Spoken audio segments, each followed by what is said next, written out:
যুবক ভাইরা আমার, প্যান্ডেলে ঢোকার আগ দিয়া ডান দিকে নজর কইরা দেখলাম কবরগুলো সাজানো আছে। ও যুবক ভাই, কাকে কোন সময় ওই অন্ধকার কবরে কে কখন বাসিন্দা হয়ে যাব জানা নাই। আমি এখানে কথা বলতেছি, আগামীকালকে বা এখান থেকে নাই মা আমি আবার অন্যত্র যাব, সে সুযোগ নাও পাইতে পারি। কখন কোন সময় কার ডাক চলে আসে জানা নাই। ইযা জাআ আজালুহুম লা ইস্তাখিরুনা সাআতান ওয়ালা ইস্তাকদিমুন। কারণ মৃত্যু এক নিশ্চিত বস্তুর নাম। জন্ম যেহেতু করেছি মৃত্যুবরণ করা লাগবে, এটাই চিরন্তর সত্য আর বাস্তবতা। মরণ থেকে কেউ পলাইতে পারে না, পারবেও না, ঠিক কিনা যারা বলেন।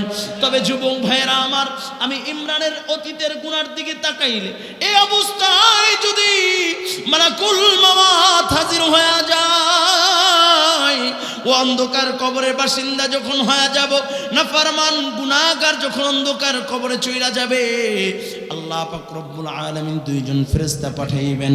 ফেরেশতা এসে প্রশ্ন করবে, মান রব্বুকা ওয়া মান দীনুকা। নাফরমান বলবে লা আদরি, লা আদরি, জবাব দিতে পারবে না। আর যদি ঈমান আর আমল নিয়ে যেতে পারে, গুনাহমুক্ত জীবন যদি কইরা আল্লাহর সাথে সম্পর্ক কইরা যদি ওই অন্ধকার কবরের বাসিন্দা হয়ে যায়, ও অন্ধকার কবরে দুইজন ফেরেশতা আল্লাহ তাআলা পাঠিয়ে দিবেন। ফেরেশতা প্রশ্ন করবে, মান রব্বুকা ওয়া মান দীনুকা।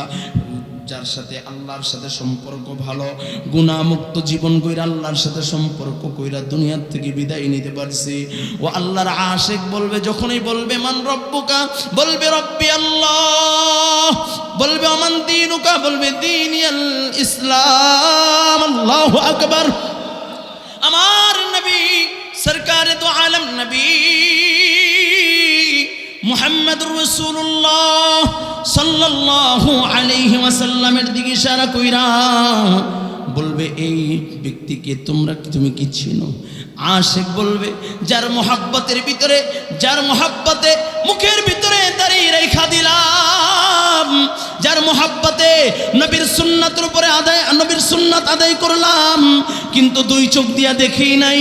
ও মায়ার নবী, রহমাতাল লিল আলামিন নবী, সরকারে দো আলম নবী, যাকে পাওয়ার জন্য এত পাগল ছিলাম, এ হলো মদিনার নবী মুহাম্মদুর রাসূলুল্লাহ। আল্লাহ পাক রব্বুল আলামিন ফেরেশতাদেরকে ডাক দিয়া বলবে, ফেরেশতারা আমার বন্ধু কবরে হাজির হয়ে গেছে, আমার বন্ধুর জন্য জান্নাতি বিছানা বিছায়া দাও, আমার বন্ধুর জন্য জান্নাতি নাজনে আমার জান্নাতের সাথে কবরের সাথে কানেকশন করিয়া দাও। আমার বান্দা দু চোখ দিয়া যত দূর নজর করবে, কবরটাকে প্রশস্ত করিয়া দাও। আর যদি বাবা ঈমান আর আমল যদি ঠিক না থাকে, যদি আল্লাহর সাথে সম্পর্ক ভালো না থাকে, রবের সাথে সম্পর্ক কইরা যদি বিদায় না নিতে পারে, অন্ধকার কবরের বাসিন্দা যখন হয়ে যাবে রে মুমিন, যখন অন্ধকার কবরের বাসিন্দা হয়ে যাবে, দুইজন ফেরেশতা এসে বলবে, মান রব্বুকা। ও নাফরমান বলবে, লা আদরি, লা আদরি, আমি কিছু জানি না। বলবে ওমান দীনুকা, বলবে লা আদরি। তোমার আমার নবীর দিকে ইশারা কইরা বলবে, কি চিনো? বলবে না না না, চিনি না। যেই মাত্র এভাবে বলবে, আল্লাহ পাক রব্বুল আলামিন ডাক দিয়া বলবে, ও ফেরেশতারা, নাফরমান রে ধর। কবরে এমন জোরে চাপ লাগায় দিবে রে বাবা, ডান পাশে হাড্ডিগুলো বাম পাশে চলিয়া যাবে, বাম পাশের হাড্ডিগুলো ডান পাশে চলিয়া যাবে। নাফরমানের কবরে দাউ দাউ দাউ দাউ করে আগুন চলিয়া যাবে। এই জন্য যুবক ভাইয়েরা আমার, হাবিবে কিবরিয়ার একটা নসিহত আমি তোমাদের মাঝে রাইখা গেলাম, ইত্তাকিল মাহারিমা তাকুন আবাদান নাস। যুবক ভাই, আর গুনাহ করব না, করব না, করব না, গুনার ভিতরে শামিল হইব না। বড় একটা প্রতিষ্ঠান, সুন্দরী মনোমুগ্ধকর প্রতিষ্ঠান, মসজিদ আছে, ঈদগাহ আছে, মাদ্রাসা আছে, কবরস্থানও আছে, বলে সবগুলো দিনই প্রতিষ্ঠান। কয় মসজিদ থেকে আজান শুই না, আল্লাহর বান্দা মসজিদে চইলা যাবে, আবার মসজিদ থেকে আল্লাহর বান্দাগুলো কোরআন শিখবে, মাদ্রাসাও আছে। আবার যখন বছরে একটা দিন, দুইটা দিন, ঈদুল ফিতর আর ঈদুল আজহা, 2 দিন আইসা সব মানুষগুলো সব ভেদাভেদ ভুইলা একই কাতারে বন্ধুত্ব আর ভালোবাসা, বলে ভালোবাসা আর বন্ধুত্ব বুকে নিয়া ঈদের নামাজ আদায় কইরা দোয়া করে বিদায় নিবে। আবার যখন মানুষ থেকে একটা মানুষ যখন আমাদের কাতার থেকে দুনিয়ার হায়াত শেষ হয়ে যাবে, সকলেই অন্ধকার কবরের যখন বাসিন্দা বানায় দিবে, নিজের কাঁধে বহন কইরা অন্ধকার কবরে রেখা দিবে। অনেক জায়গায় এত সুন্দর সাজানো প্রতিষ্ঠান পাওয়া যায় না, কিন্তু আপনাদের এই প্রতিষ্ঠানগুলো বড় মনোমুগ্ধকর। আল্লাহ তাআলা কবুল করুক, বলুন আমিন। আল্লাহ তাআলা প্রতিষ্ঠানের সকল হাজাত গায়বী খাজানা থেকে পূরণ করে দেখ, জোরে বলুন আমিন। আরো জোরে আওয়াজ করে বলুন আমিন। এই জন্য যুবক ভাইরা আমার কারণে যেন, আমার কারণে এলাকার ভিতরে যেন মানুষগুলোর কষ্ট না হয়, ঠিক আছে ইনশাআল্লাহ। আমি যেন ভালো হয়ে চলতে পারি। হুজুর আমি আমার টাকায় গুনাহ করব, আর একজনের কষ্ট হবে, তার মানে কি? ও যুবক ভাই, কেমনে বুঝাইলে বুঝবেন? আমি গুনাহ করব, আমি মদ পান করব, আমি গুনার ভিতরে জড়িত হব আমার টাকা দিয়া, তাহলে আর একজনের কেন ক্ষতি হবে? যুবক ভাইরা আমার, এই কথাটা বুঝাইবার আগে আমি একটা ওয়াকিয়া আপনাদেরকে শোনাইতে চাই। আল্লাহর নবী সরকারে দু আলম নবী মুহাম্মদুর রাসূলুল্লাহ সাল্লাল্লাহু আলাইহি ওয়াসাল্লাম, আল্লাহর নবী সরকারে দু আলম নবী মুহাম্মদুর রাসূলুল্লাহ সাহাবায়ে কেরামদেরকে বলেন, সাহাবায়ে কেরাম, গুনার দ্বারা ঈমান নষ্ট হয়ে যায়, আমল নষ্ট হয়ে যায়। গুনাহ করবা না, গুনার ভিতরে পা বাড়াইবা না, যদিও মনের অজান্তে গুনাহ হইয়াও যায়। গুনার ভিতরে যদি পা বাড়াইয়া ফেলো, সাথে সাথে তওবা করে নিবা। কারণ হইল গুনাহ কইরা যদি সাথে সাথে তওবা করে নাও, তাহলে আল্লাহর নবী কয় আত্তাইবু হাবিবুল্লাহ, আল্লাহ তাকে তার বন্ধু বানায় নেয়। সুবহানাল্লাহ। এত আস্তে কেন? জোরে জোরে কোন সুবহানাল্লাহ, আরো জোরে বলুন সুবহানাল্লাহ। ও যুবক ভাই, আল্লাহ তাআলা কয় ফাকুল তুস্তাগফিরু রাব্বাকুম ইন্নাহু কানা গফফারা, ফাকুল তুস্তাগফিরু রাব্বাকুম ইন্নাহু কানা গফফারা। আল্লাহ তাআলা কয় বান্দা ইস্তিগফার কর, রে বান্দা ফিরে আয়, ফিরে আয়, ইস্তিগফার কর, নিশ্চয়ই আমি আল্লাহ গফফার, আমি আল্লাহ গফফার। যুবক ভাইরা, আমি একটু সহজে বুঝবেন, ইস্তিগফার করলে আল্লাহ তাআলা বান্দাকে কিভাবে মাফ করে, কত দ্রুত মাফ করে। আল্লাহর নবী একদিন সমুদ্রের কিনারায় বসে, এমন সময় মায়ার নবী রাহমাতাল লিল আলামিন নবী মুহাম্মদুর রাসূলুল্লাহ সাল্লাল্লাহু আলাইহি ওয়াসাল্লাম তাকায় তাকায় দেখে একটা কাক আইসা সমুদ্রের কিনারা থেকে ঠোকর দিয়া বালু নিয়ে সমুদ্রের ভিতরে ফেলায়, আবার আসে, আবার আইসা ঠোকর দেয়, আবার বালুটা সমুদ্রের ভিতরে ফেলায়, আবার আইসা ঠোকর দেয়, আবার বালুটা নিয়ে সমুদ্রের মাঝে ফেলায়। আল্লাহর নবী রাহমাতাল লিল আলামিন নবী চিন্তায় পড়ে গেছেন, কি বুঝাইতে চায়? কাক কি সমুদ্র বরট করতে চায়? যদি কাক সমুদ্র বরট করতে চায়, তাহলে কাকের ঠোঁটের মাথার বালু দিয়ে তার সমুদ্রের পানি বরট করা যায় না।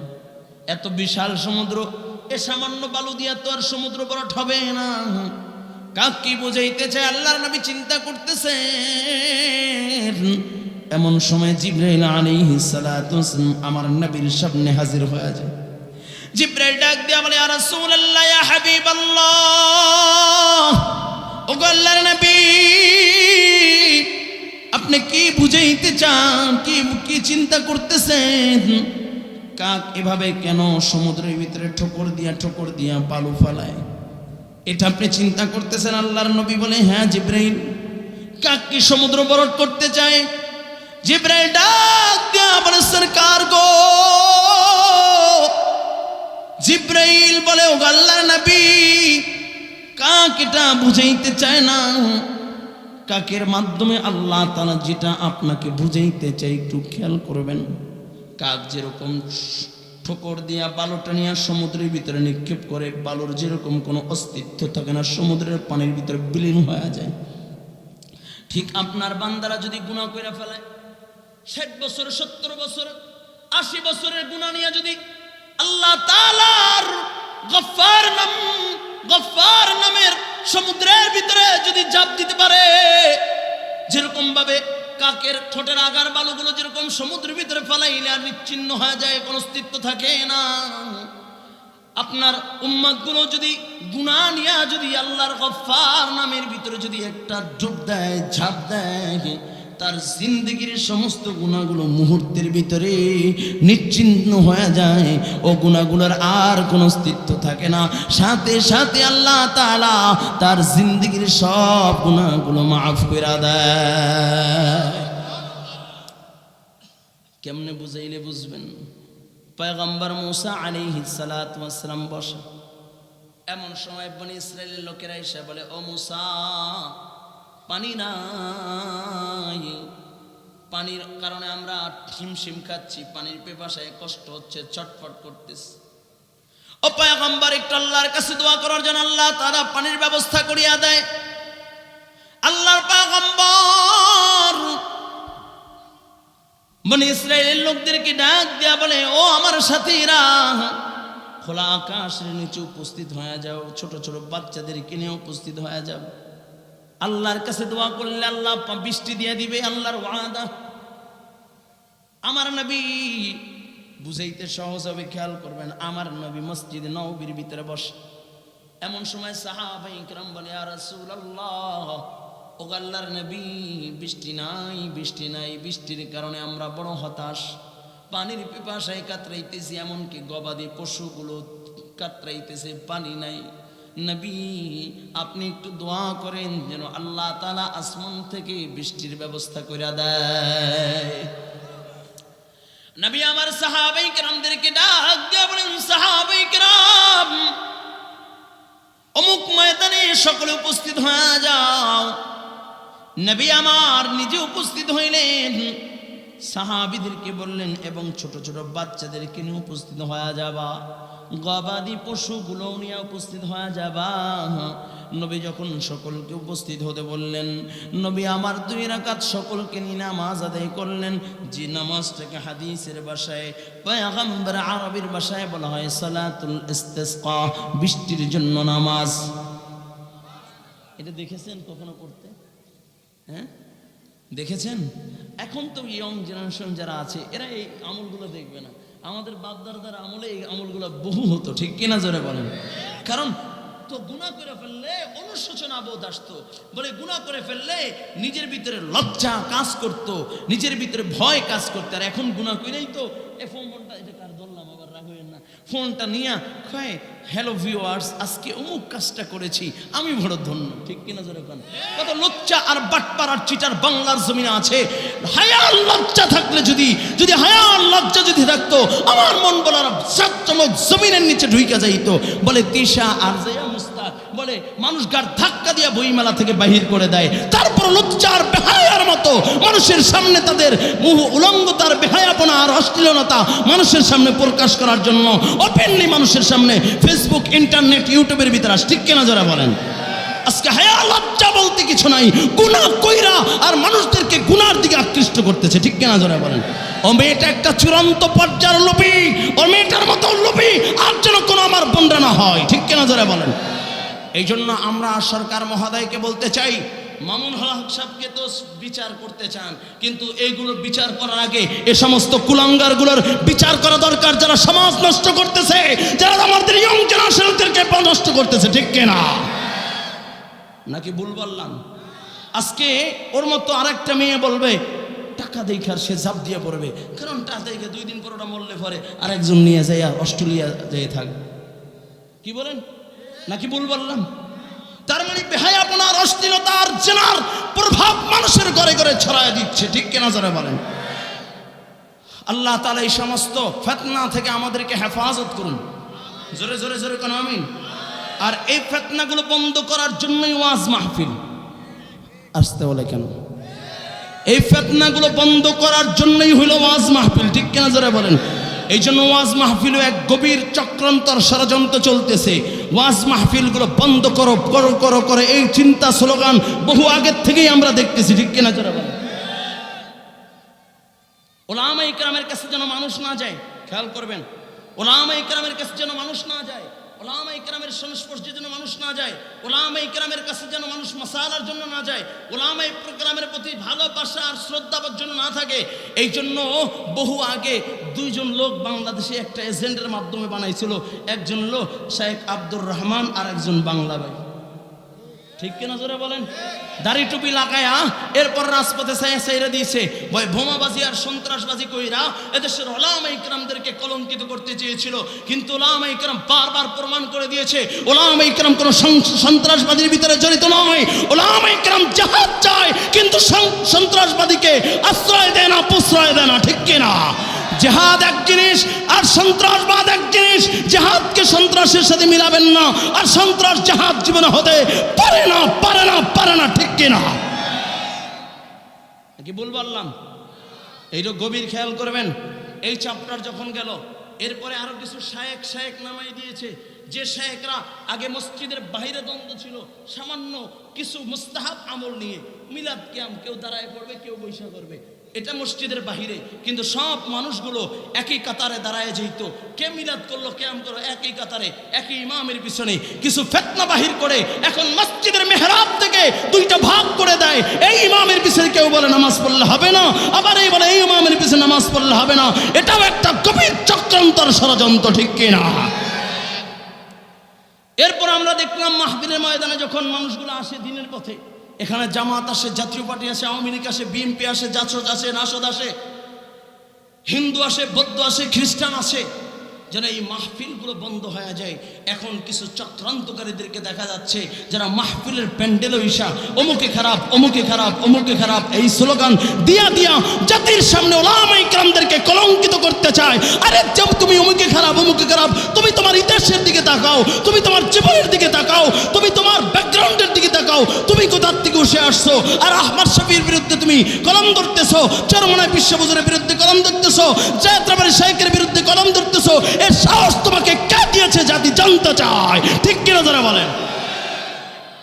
মূলত মূল হতোটা না, মূল ফোকাস হলো এই মাহফিলগুলো বন্ধ করতে চায়। কারণ দেখে যুবকরা তো আগে গান বাজনা করতো, আগে ডিজে গান করতো, আগে যাত্রাপালা হতো, ও যুবকগুলো সব যাত্রা সাইরা আর ডিজে গান সাইরা আজকে কোরআনের মাহফিল দিচ্ছে, তাফসীরুল কোরআন মাহফিল দিচ্ছে। কারণ হলো এখানে এসে যুবকরা হেদায়েতের আলো পায়। বলে 2 ফোঁটা চোখের পানি সাইরা, 2 ফোঁটা চোখের পানি সাইরা ইসলামের বুঝ নিয়ে নিম্নতম কিছু হলেও জ্ঞান নিয়ে মনত এখান থেকে সুদ সাইরা দেয়, এখান থেকে ঘুষ সাইরা দেয়, এখান থেকে নামাজি হয়, এখান থেকে টুপিওয়ালা হয়, এখান থেকে দাড়িওয়ালা হয়, এখান থেকে জুব্বাওয়ালা হয়, এখান থেকে হারাম সাইরা হালাল হয়, হালাল পথে চলে, এখান থেকে আল্লাহর সাথে সম্পর্ক তৈরি হয়। এই জন্য গভীর এক চক্রান্ত চলতেছে মাহফিলগুলোকে বন্ধ করা, ঠিক কিনা? আর আমি দেখেছি যারা এই মাহফিল নিয়ে ষড়যন্ত্র চক্রান্ত করতেছে, উলামায়ে কেরামদেরকে জাতির সামনে কলঙ্কিত করতে চায়, তাদের এক গভীর চক্রান্ত। ওরা কোনোদিন আত্মসী নিয়ে নাই, ওরা কোনোদিন মেজবান্ডার নিয়ে, ওরা কোনোদিন সুদের কথা বলে না, ওরা কোনোদিন ঘুষের কথা বলে না, ওরা কোনোদিন এরকম নাস্তিক্যবাদের কথা বলে না। ওরা শুধু উলামায়ে কেরামের দোষগুলো জাতির সামনে পেশ করে। অথচ আল্লাহ তাআলার ওয়াদা, উলামায়ে কেরাম যদি কোনো ভুলও করে কাল কিয়ামতের ময়দানে আল্লাহ তাআলা পর্দার আড়ালে নিয়ে বিচার করবেন, ঠিক কিনা জোরে বলেন? আর তুমি সেখানে উলামায়ে কেরামের দোষগুলো জাতির সামনে প্রকাশ করতেছো। আল্লাহর কসম একবার, আল্লাহর কসম 2 বার, আল্লাহর কসম 3 বার, তোমাকে এমন ভাবে আল্লাহ তাআলা লাঞ্ছিত আর অপদস্থিত অপমানিত করবে। কোনদিন উলামায়ে কেরামদেরকে গালি দেয়া, উলামায়ে কেরামের বিরুদ্ধাচরণ করে কোনদিন কেউ সফলতায় বুঝতে পারেও না, পারবে না, ঠিক কিনা? ঠিক কিনা? কারণ উলামায়ে কেরামের ইজ্জত কে বানাইছেন? অনুযারা আর জোরে বলেন কে? আওয়াজ করে বলেন কে? উলামায়ে কেরামকে আল্লাহ তাআলা ইজ্জত বাড়াইছেন। আর তুমি সেই ইজ্জতকে ক্ষুণ্ণ করতে চাও, মানুষ কার কাছে যাবে? তুমি সমস্ত উলামায়ে কেরাম এক একজনকে দইরা একদম মুরগি যেরকম মেশিনের ভিতর দিলে তার পশম টসম সুইরা একদম পুরা বাই হয়, তাকেও তুমি এরকম সুলতে চাও, আল্লাহ তাআলা তোমাকে এমনভাবে সুলবে তুমি জাতির সামনে আর মুখ দেখাইতে পারবে না। ঠিক কিনা জোরে বলেন? এই জন্য যুবক ভাইরা আমরা সজাগ থাকতে হবে। এই মাহফিলগুলো হলো আল্লাহ ভোলা বান্দাদেরকে আল্লাহর সাথে জোড়ায় দেওয়ার জায়গা। ঠিক কিনা জোরে বলেন? এই জায়গাটা আমি কিন্তু কেউ নাম নিয়েও কথা বলি নেই, কেউ গিবত করে নেই, শুধু জাস্ট সচেতন দুইটা ব্যক্তির নাম বলেছি, এটাও বলার প্রয়োজন বিদায় মনে করেছি, বিদায় বলেছি। ঠিক কিনা জোরে বলেন? কারণ তারা তো সন্ত্রাসবাদকে জেহাদ বলে তা চালাই দিতে চাইছিল, কিন্তু এদেশের ওলামায়ে কেরাম সোচ্চার বিদায় তারা এই জেহাদকে, তারা ও সন্ত্রাসবাদকে জেহাদ বলে চালায়া দিতে পারে নাই। ঠিক কিনা যারা বলেন? জেহাদ তো এটা ইসলামের একটা বিধান, বলে কিয়ামত পর আল্লাহর নবীর ভবিষ্যৎবাণী, জেহাদের বিধান কিয়ামত পর্যন্ত থাকবে থাকবে থাকবে। ঠিক কিনা যারা বলেন? আল্লাহ তাআলা আমাদের বোঝার তৌফিক দান করুন, সকলে বলেন আমিন। যেই কথা বলতেছিলাম, মূল ফোকাস থাকতে হবে গুনাহ থেকে বেঁচে থাকতে হবে। আল্লাহর নবী খেয়াল করবেন, তা আমাদের বাপদাদারা এই আমলগুলো যে এরা বলছিলাম সালাতুল ইস্তিসকা, বৃষ্টির জন্য নামাজ, এটা আমাদের বাপদাদারা দেখেছেন। ঠিক কিনা? এই আমলগুলো এখন আর সচরাচর দেখা যায় না, এই আমলগুলোর এখন হয় না, কারণ এখন তো গুনাহ কইরা প্রকাশ্যে, আর আমাদের বাপদাদারা যদি মনের অজান্তে গুনাহ হইয়াই যেত, তারপরও গভীর রাত্রে উঠা কান্না শুরু করে দিত। এমন কান্না কাঁদতো, কেমন কাঁদতো বলে, দারুন দাওবান মাদ্রাসার মুহাদ্দিস শেখুল হাদিস ইয়াকুব নানতুবি রহমতুল্লাহি আলাইহি,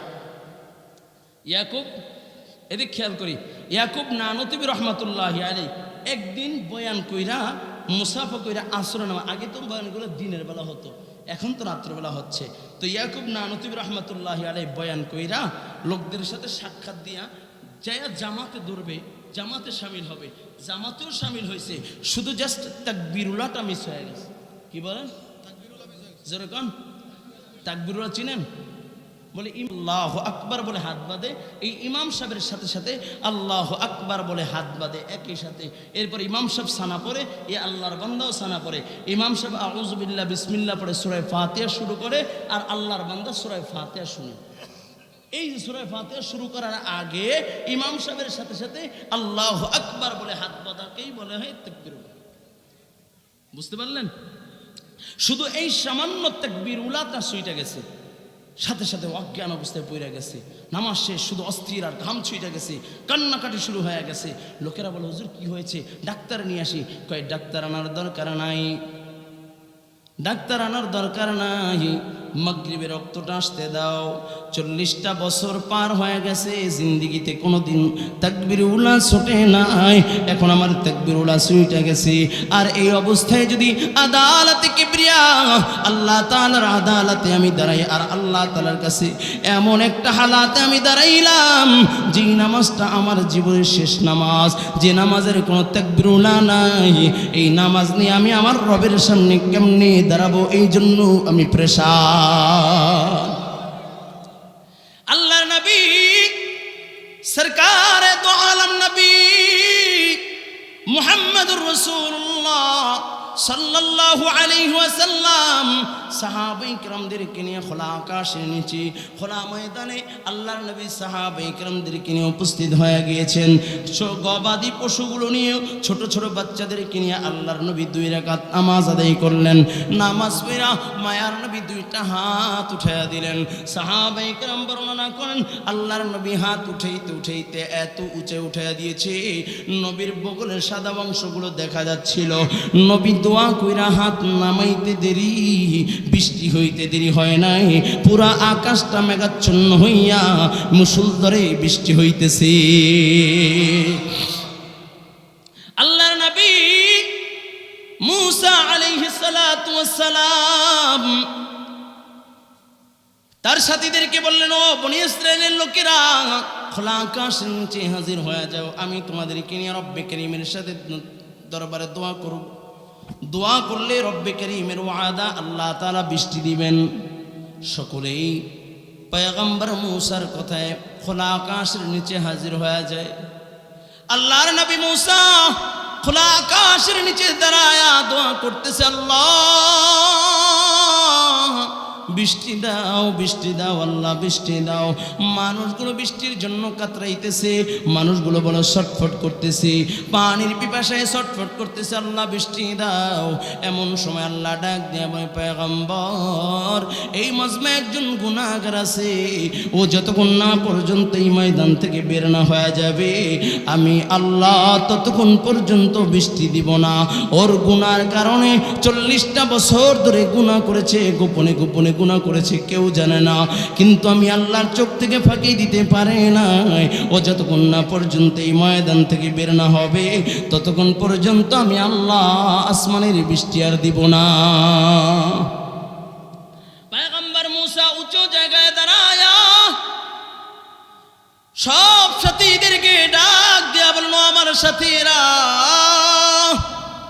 আল্লাহ তাআলা বলেছে এই ময়দানে কে বলে গুনাহগার আছে, 40 বছর ধরে গুনাহ করো, জলদি করে এই ময়দান থেকে বের হয়ে যাও। যতক্ষণ না পর্যন্ত এই ময়দান থেকে বের না হবা আল্লাহ তাআলা ততক্ষণ পর্যন্ত আসমানের বৃষ্টি দিবে না। তোমার গুনার কারণে আল্লাহ পাক রব্বুল আলামিন আসমানের বৃষ্টি বন্ধ কইরা রাখছি। ও যুবক ভাই ভালো করে শোনো, যে এই মজমায় কে গুনাহ করেছে কেউ জানে না, একজন জানে, তিনি কে? আরো জোরে বলো তিনি কে? আওয়াজ করে মুমিনের আওয়াজে বলো তিনি কে? কে গুনাহ করেছে কেউ জানে না, এমনকি পয়গম্বরও জানে না, কিন্তু যে গুনাহ করেছে তার ভিতরে খবর হয়ে গেছে আমি তো গুনাহগার, আমি তো অপরাধ করেছি, এই মজমায় তো আমার মতো অপরাধ আর কেউ নাই, আমার মতো গুনাহগার আর কেউ নাই। আল্লাহর বান্দা পয়গম্বর মূসা যখন এলান করতেছে যেই ব্যক্তি গুনাহ করেছে তার ভিতরে খবর হয়ে গেছে, এমন সময় তাকা দেখে পুরা আকাশটা মেঘাচ্ছন্ন হয়ে যায়, মুষলধারে বৃষ্টি শুরু হয়ে যায়। আল্লাহর পয়গম্বর চোখের পানি নিয়ে জমিনের ভিতরে পইরা যায়। আল্লাহর পয়গম্বর ডাক দিয়া আল্লাহ, ওগো মালিক, আয় আল্লাহ তুমি আমাকে দ্বিতীয়বারের জন্য ঝুটা বানা দিলা। আয় আল্লাহ প্রথমবার বললাম দোয়া করলে আয় আল্লাহ তুমি আসমানে বৃষ্টি দিয়ে দিবা, কিন্তু মাওলা আমার উম্মতের সামনে তুমি প্রথমবার আমাকে ঝুটা বানিয়ে দিয়েছো, মিথ্যাবাদী বানিয়ে দিয়েছো। দোয়া করলাম বৃষ্টি দিলা না, দ্বিতীয়বার বলেছো গুনাহগার বের হয়ে গেলে আল্লাহ তুমি বৃষ্টি দিবা, কিন্তু গুনাহগার বের হয় নাই, তুমি বৃষ্টি দিয়া দিলা, আমাকে আমার উম্মতের সামনে ঝুটা বানিয়ে দিলা।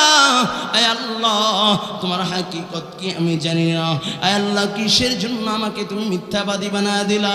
আল্লাহ তাআলা ডাক দিয়া বলে, পয়গম্বর তুমি যখন বারবার এলান করতেছিলা গুনাহগার বের হয়ে যাও, গুনাহগার বের হয়ে যাও, গুনাহগার বের হয়ে যাও, আমার বান্দাটা এ জমিনের ভিতরে, আমার বান্দাটা ডাইনে তাকায় কারোর সাথে শেয়ার করতে পারে না, আমার বান্দাটা বামে তাকায় কারোর সাথে শেয়ার করতে পারে না, আবার হাউমাউ করে চিল্লায় কান্নাও করতে পারে না। যদি কান্না কইরা ফেলাই মানুষ যেই না যাবে আমি গুনাহগার, অথচ সমাজের ভিতরে আমার একটা দাম আছে, আমার একটা খ্যাতি আছে, কিন্তু আমার বান্দাটা বিনয়ী হইয়া চোখের পানিটা সাইরা আমার বান্দা মাথাটা ঝুঁকাইয়া করুণ সুরে গুনগুন গুনগুন কইরা ডাক দে, আল্লাহ ওগো আরশের মালিক, আয় আল্লাহ আমি গুনাহ করেছি পৃথিবীর কেউ জানে না, কিন্তু তোমার চোখ থেকে ফাঁকি দিতে পারি নাই, এখান থেকে যদি বাহির করে দাও আমি কোথায় যাব? যেদিকে তাকাই সেটাও তো তোমার জমিন, যদি পাহাড়ের চূড়ায় উঠা যাই সেটাও তো তোমার জমিন, আয় আল্লাহ মরু অঞ্চলে চলে গেলে সেটাও তো তোমার জমিন।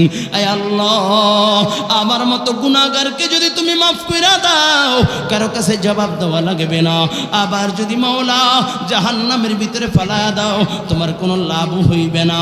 আল্লাহ আমি গুনাহগার, তুমি তো রহমান, তুমি তো সত্তার, তুমি তো রহিম, তুমি তো গফফার, আয় আল্লাহ আমাকে যদি তুমি মাফ করে দাও তোমার কোনো ক্ষতি হবে না, তাই তো চোখের পানি চাইরা আল্লাহ তোমার কাছে মাফ চাইতেছি, তুমি আমাকে মাফ করে দাও।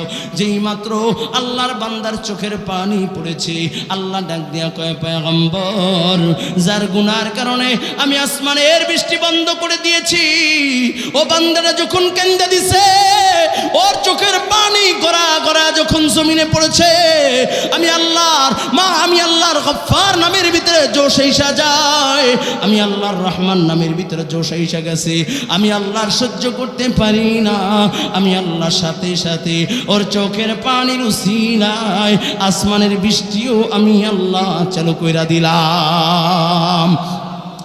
ও যুবক ভাই, এই জন্য যুবক ভাই গুনাহ করা যাবে না। গুনাহ করলে আল্লাহ তাআলা আসমানের বৃষ্টি বন্ধ করে দেয়। আল্লাহ কয়, যখন বান্দা গুনার কারণে আসমানের বৃষ্টি যদি বন্ধ হয়ে যায়, রে বান্দা তুই যখন গুনাহ করবি, আবার যখন আমি আমার কাছে ইস্তেগফার করবি, আমি আল্লাহ তোর গুনাহ যেরকম মাফ করে দিব, শুধু তাই না, গুনাহ মাফ করব শুধু তাই না, ইউরসিলিস সামাআ আলাইকুম মিদরারা, আমি আল্লাহ তোর জন্য আসমানের বৃষ্টি বর্ষণ করায় দিব। সুবহানাল্লাহ। এই জন্য যুবক ভাইরা আমার, গুনার ভিতরে পা বাড়ানো যাবে না, গুনার ভিতরে শামিল হওয়া যাবে না। ম্যাক্সিমাম যুবক আজকে যারা আয়োজন করেছে, আমাকে রিসিভ করেছে, তারাও যুবক। যুবক, আজকাল যুবকরা কিন্তু নানা ধরনের গুনার ভিতরে আক্রান্ত হয়ে যাচ্ছে। একটা কথা মনে করবারে যুবক, গুনাহ যখন করো তখন আমল নষ্ট হয়ে যায়, গুনার ভিতরে যখন শামিল হও তখন ঈমান নষ্ট হয়ে যায়। এরপর বাংলাদেশের ইতিহাসের দিকে তাকায় দেখো, বড় বড় পণ্ডিত বলে ক্ষমতা পাইয়া গুনার পাহাড় কইরা ফেলছে, এখন কারো কেউ ধর নাই, কারো ভয় নাই। এই জন্য কয়, এদেশের সংবিধানে বিসমিল্লাহ রাখা যাবে না, এদেশে ইসলাম রাখা যাবে না। টাকলা মুরাদ, ওর বাবা মুসলমান, ওর দাদা মুসলমান, কিন্তু গুনাহ করতে করতে করতে করতে এমন হয়ে গেছে, কয় এদেশে ইসলাম রাখা যাবে না। আল্লাহ কয়, তোর মতো বেঈমানকেও এদেশের পার্লামেন্টে রাখা যাবে না। ঠিক কিনা জোরে বলো। ও যুবক ভাই, গুনাহ করলে যে ঈমান নষ্ট হয়ে যায়,